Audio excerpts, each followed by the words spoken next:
আচ্ছা, এখন একটা ম্যাথ দেখি সরল মুনাফার, যে কি বলছে যে বার্ষিক এত পার্সেন্ট সরল সুদে কত টাকা, মানে এখানে আর দেয়া আছে আর এত পার্সেন্ট, মানে 4/1/2% হচ্ছে আর, সরল সুদে কত টাকা বিনিয়োগ করলে 4 বছরে তা 826 টাকা হবে।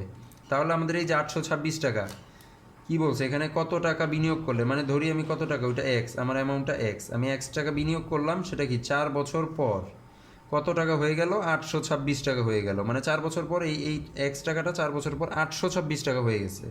তাহলে এই 826 টাকাটা কি, এটা এ, এটা হচ্ছে আমাদের এ টোটাল অ্যামাউন্ট, আর অবশ্যই 4 বছর পরে একটা নির্দিষ্ট পরিমাণ সুদ যোগ হয়ে 826 টাকা হয়েছে। তাহলে আমাদের আর কত দেওয়া আছে, 4/1/2%। বের করতে বলছে কি আমাদের, যে কত টাকা বিনিয়োগ করলে, মানে পি, এই এক্সটা তো পি, এই পিটা বের করতে বলছে, আর দেয়া আছে আমাদের এ।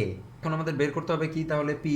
তাহলে আমরা কি কয়টা সূত্র জানি আমরা, যে আই সমান সমান পি আর এন, এ একটা সূত্র জানি, এখানেও পি আছে। আবার আরেকটা সূত্র আমরা জানি কি, এ সমান সমান পি ইন্টু 1 + আর এন, এই একটা, এখানেও পি আছে, মানে এই দুইটার মধ্যেই পি দেয়া আছে, আমরা এই দুটো সূত্র থেকেই পি বের করতে পারবো। তাহলে এখন দেখি যে বাকি যেই জিনিসগুলো এগুলো এখানে দেয়া আছে কিনা, এই সূত্রের যে বাকি যে আর এন আই, এই সব আর এন আই যদি থাকে, এই আই এর মান, আর এর মান, আর এর মান যদি দেয়া থাকে, তাহলে আমরা এই সূত্র ব্যবহার করব।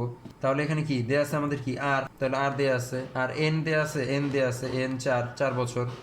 আই, আই কিন্তু দেয়া নাই, আই কিন্তু আমাদের এখানে দেওয়া নাই, এখানে দেওয়া আছে কি এ।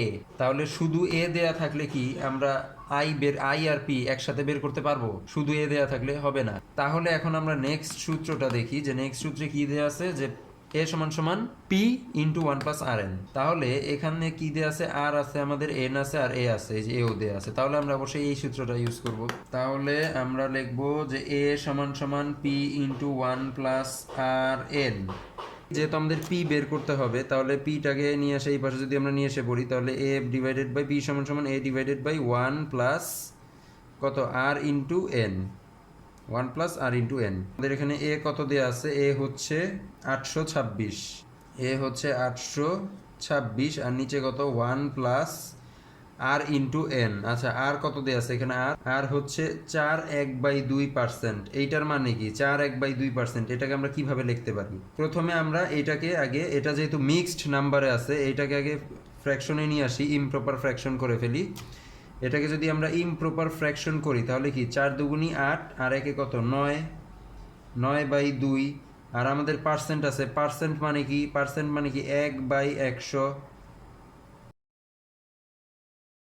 আচ্ছা, এখন তাহলে আমরা এইটাকেই এখানে নিয়ে আসবো, যে 9/2, 9/2 ইন্টু কি 1/100, ব্র্যাকেট ক্লোজ, ইন্টু আমাদের এদিকে কি আছে, আর এন আছে, এন, এন কত 4 বছর, এন লিখলাম 4 বছর, 4 শেষ। এখন আমরা এখানে কাটাকাটি করি, যে এখানে 4 দিয়ে কাটলে 4 × 25 = 100, আর এদিকে নিচে 25, আচ্ছা উপরে আছে 9, আর তো কাটাকাটি যায় না এখানে, তাহলে নিচে কত 25 × 2, 25 দুগুণে কত 50, আর 9 কে 9, 9/50, আমাদের উপরে আছে 826, আর নিচে আছে কত 1 + 9/50। তাহলে আমরা 1 + 9/50 যদি এখানে করি, সমাধান যদি করি, তাহলে কি হবে, নিচে চলে আসবে কত 50, আর উপরে 50, একে 50 + 9 মানে কি 59, মানে 59/50, এটা আসবে আমাদের নিচে। উপরে আসছে আমাদের 826, আর নিচে কত আছে 59/50, 59/50, তাহলে 59 বাই নিচে যে 50টা আছে, এটা কি উপরে চলে যাবে গুণ আকারে, ইন্টু 50, শেষ। এখন আমরা কাটাকাটি করব, এখানে আমরা কাটলে কত হয়, এখানে উপরে আসে হচ্ছে 14, আর 14 × 50, তাহলে 14 × 50 কত, 4 × 5 = 0, হাত থেকে 2, 5 × 5 = 6, 7, আর একটা শূন্য, 700। তাহলে এই যে 700 আমাদের অ্যান্সার, এই যে 700।